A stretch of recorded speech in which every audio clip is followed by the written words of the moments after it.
This is Dr. Lalitha from the Department of English, VNR VJIET. So today's session would be on self-introduction. So we need self-introduction we use it in different contexts. Maybe an informal context when you meet a friend or anyone who visits your home. In a formal context, maybe for a job interview, it could be for an introduction to your class teacher, or meeting someone, greeting them. For any of these purposes, we need self-introductions. So whether it's informal or formal, it is important that we understand how we draft a self-introduction because it is a first impression that we create on people. So we'll look at how we actually begin working on our self-introductions. So today's session would be basically on observing. So you would be observing things around you, and then you would try to analyze what, when, how, and why you need this observation so that you can include few of the points for your self-introduction. And then we'll also look at how you identify what you want to write about, because we have so many things in our mind, either in writing or in speaking. When you're doing introductions, it's important that you filter unnecessary things and also look for things which are important. And the last one is the ideation process. So you would be brainstorming for ideas. And at this stage, you would identify what is important for you and what would go into your introduction. So at the end of the session, you would be able to introduce yourself, and you would be able to come up with or draft an introduction for yourself. So we'll move on to the next one. The basic question that comes to our mind in self-introductions is, who am I, right? So if you start thinking about what is it that I am basically, it could be your personality traits, it could be, things that you like, you dislike, what kind of people you would like to associate with, what are your abilities. All these are important. So before we actually think of what should go into the self-introduction, it's important for us to identify the basic skills that we have, what are the goals we have, what are we going to do with our future. These are some of the important things that you should consider when it comes to formal introductions. So the who am I, this concept. Now, the first part that we thought of is the observation. So what you can do is, all of you can take 1 minute time to look at things around you. It could be a pen, it could be a paper, it could be, something on your table, maybe, the lamp that is hanging in your room, anything. But think of how you can relate to this object. That would be a part of your, trying to identify what kind of a person you are. So this observation helps us to think of what we are good at, what is it that is the innate quality in me, and how am I different from the others? Because these are some of the unique things. Each of us is unique, and all of us should first identify the unique qualities we have. So I want all of you to first think of these things, like look at what object you identify yourself with. It could be a book, a pen, a holder, or it could be a lamp, anything that you see around. That's the first thing. And I want all of you to jot down things that are related to the object and how you associate yourself with it. Okay?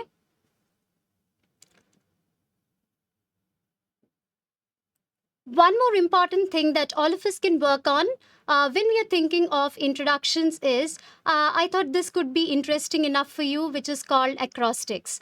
So what is acrostics? It's basically a poem.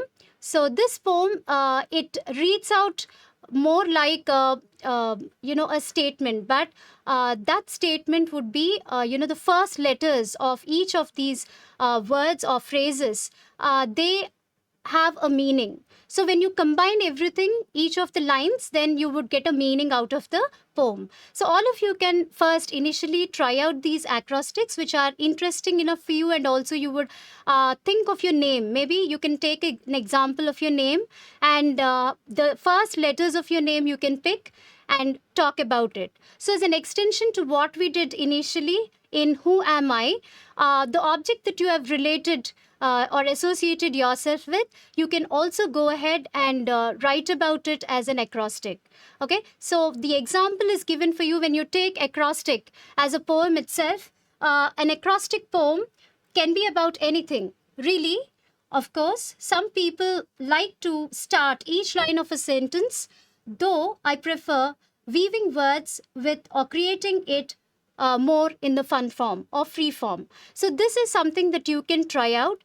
And after you're done with it, you can look at how or what kind of a person you are, or what are the adjectives you can use for each letter of your name. Okay, we'll begin with that activity. And I also shared few examples of acrostics here. It could be your home, it could be face. For example, if you take face, it could be face everything and rise. That could be one meaning that you can get out of this acrostic. Another thing, forget everything and run. Okay, so these are two contrary things, but you can do it in any way you want to.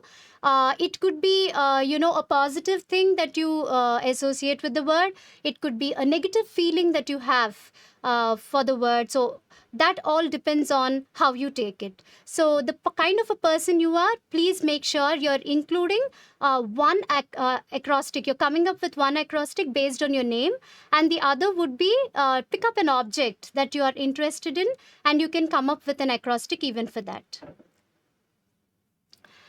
The other thing that we are going to do today is like we thought of ideating. So before ideating, when you're trying to analyze what can go into my introduction, you have something more interesting, similar to acrostics, which are cinquains.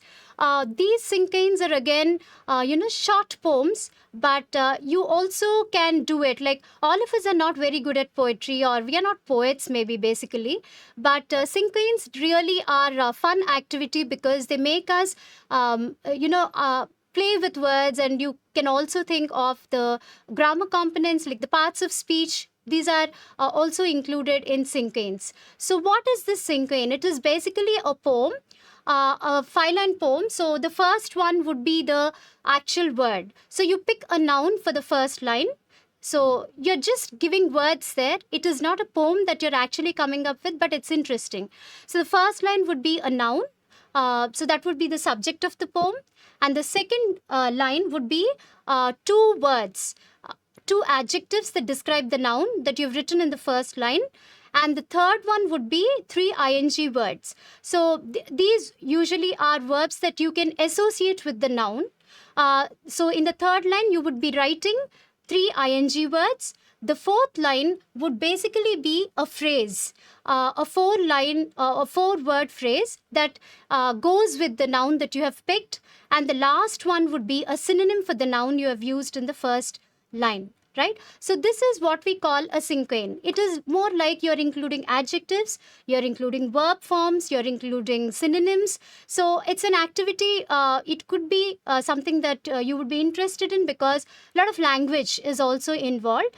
And when you are doing this, why are we doing it?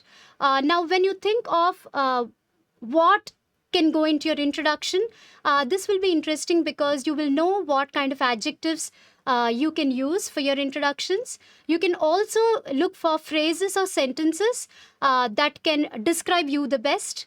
And finally, you can also identify yourself with some other word which describes you the best, or your personality as such.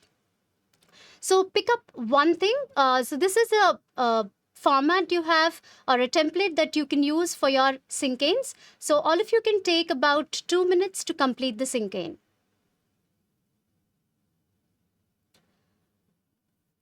The other thing, the last point in the session, is about ideation. So the last part would be how you create it. Now, we have used two activities that would actually make us think about what would go into the introduction. One about, as a person, what kind of a person you are, how do you associate yourself with something around you. And then we looked at how you come up with adjectives or positive words that describe you. and also synonymous words that also talk about your personality. So we'll take it forward to the ideation process. So here you would think of something beyond the primary details. So initially we looked at how, maybe the place where you come from, if there are certain interesting things about the place you come from, you can also include those in your introductions without directly revealing the name of the place. And then these are the basic details. But when you move on, when it comes to formal introductions, you have to include a little bit about, your personality. So what would go into your personality? So I've divided this into 4 important segments. First one is your personality. So whatever we used earlier, the positive adjectives can go into this. The second one would be your interests. And the third would be your unique qualities. So make sure you're including some of these in your formal introductions. The second thing would be your goals. So in goals, we have long-term goals, we have short-term goals. So you can talk about both, and you make sure you're including your career goals and also your aspirations. So when we talk about goals and aspirations, basically goals are things that we would like to or set target for ourselves for a short time, maybe 5 years or 10 years. But what you do to achieve the ultimate thing or the final destination, what you look at, that would become your aspiration. So when you're trying to identify your career goals, make sure you also look for your aspirations, something that you aspire to become. And these goals help you to realize that dream. Okay.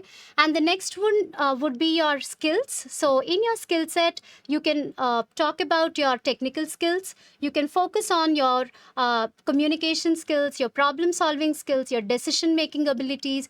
Any of these could be a part of your skill set. So you could include the skills which talk about how important it is, or what major role can you play when you be a part of a company, and what can you contribute to the existing knowledge. Okay. And the last one would be your abilities. Again, when you talk about abilities, it's important that we also identify our strengths, right? So you can take it from whatever we did earlier, for example, like the objects and all. Now if you're picking an object like a football, so you can talk about how, the circles of life, you can talk about it and how you associate with it. And even if people bounce, they hit you, you bounce back. So the traits of a football, and you can identify yourself with that. So that quality could be your strength. So include these also in your strengths and achievements. Make sure you also include some of your accomplishments and achievements as a part of your introduction. So moving on to actually what is this self-introduction? I already started the session with why self-introductions are important. So self-introductions are about creating strong first impressions, because when you meet people, that is how they get an impression about you. So that's a first impression. Telling a concise, compelling story. This is very important because these days people are looking for narratives. It is stories that you have to come up with, whether it is an introduction, whether it is, selling a product, whether it is a lot about your statement of purpose or your presentation in the interviews. Anything would include a story. So stories, how you create these stories effectively, transform them, translate them into compelling stories is the need of the hour. So make sure you also come up with a concise. It shouldn't be too lengthy. It could be crisp, short, concise, and compelling as well. So this is how you convey your ideas to others. So introductions that way play a very important role. So this is one sample for all of you. You could take a look at the sample. What is it that can go into your formal introduction? So you can begin with your personal details, like your name, the place where you come from, what are you currently doing. So in introductions, we move on from the present to the past to the future. So include something which currently you're working on.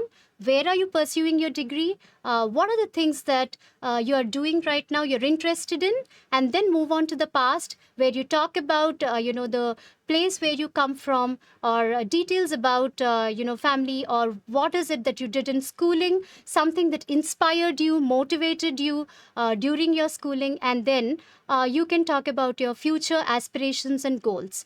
So you can conclude with how positively you can take things that happened in the past and the present, and look forward to achieving greater things in the future. So that's about the self introduction. Thank you.